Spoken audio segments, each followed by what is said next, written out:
एक बार एक बहुत ही न्यायप्रिय तथा प्रजावत्सल एवं धार्मिक स्वभाव का राजा था। वह नित्य अपने परमात्मा की बड़ी श्रद्धा से पूजा पाठ और याद करता था।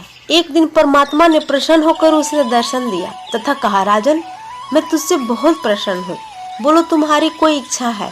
प्रजा को चाहने वाला राजा बोला, हे परमात्मा, मेरे पास आपका दिया हुआ सब कुछ है।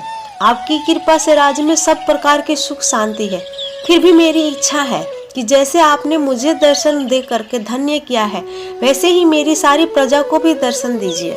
यह तो संभव नहीं है, परमात्मा ने राजा को समझाया। परंतु राजा प्रजा को चाहने वाला राजा था, परमात्मा से जिद करने लगा। आखिर परमात्मा को अपने साधक के सामने झुकना ही पड़ा। वो बोले, ठीक है, कल अपनी सारी प्रजा को उस पहाड़ी के पास लाना, मैं पहाड़ी के ऊपर से दर्शन दूंगा।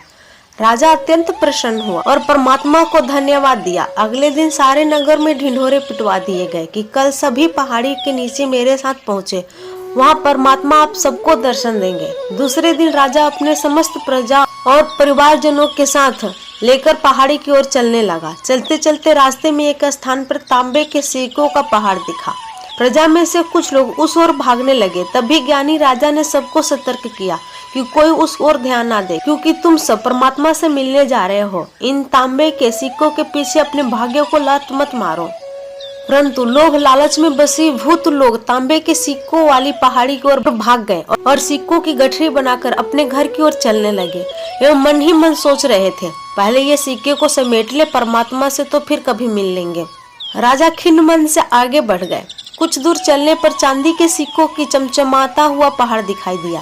इस बार भी बचे हुए प्रजा में से कुछ लोग उस ओर भागने लगे और चांदी के सिक्कों की गठरी बनाकर अपने घर की ओर चलने लगे। उनके मन में विचार चल रहा था कि ऐसे मौके बार बार नहीं मिलते। चांदी के इतने सारे सिक्के, फिर मिले ना मिले, परमात्मा तो फिर कभी मिल जाएंगे। इसी प्रकार कुछ दूर चलने पर सोने के सिक्कों के पहाड़ नजर आया। अब तो प्रजाजनों में बचे हुए सारे लोग तथा राजा के परिवारजन भी उस ओर भागने लगे। वो भी दूसरों की तरह सिक्कों की गठरी लादकर अपने अपने घर की ओर चल दिए।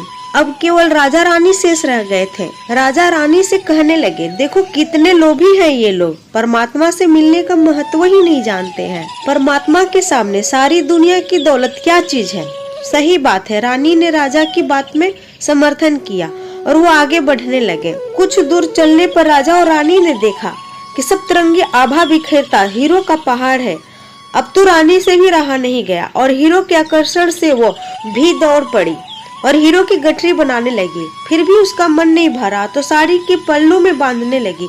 वजन के कारण रानी के वस्त्र देह से अलग हो गए, परंतु हीरो की तृष्णा अभी भी नहीं मिटी। यह देखकर राजा को अत्यंत शर्म महसूस हुई। बड़े दुखद मन से राजा अकेले ही आगे बढ़ते गए।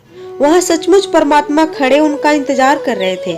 राजा को देखते ही परमात्मा मुस्कुराए और पूछा, कहाँ है तुम्हारी प्रजा और तुम्हारे प्रियजन? मैं तो कब से उनसे मिलने के लिए बेकरारी से उनका इंतजार कर रहा हूँ।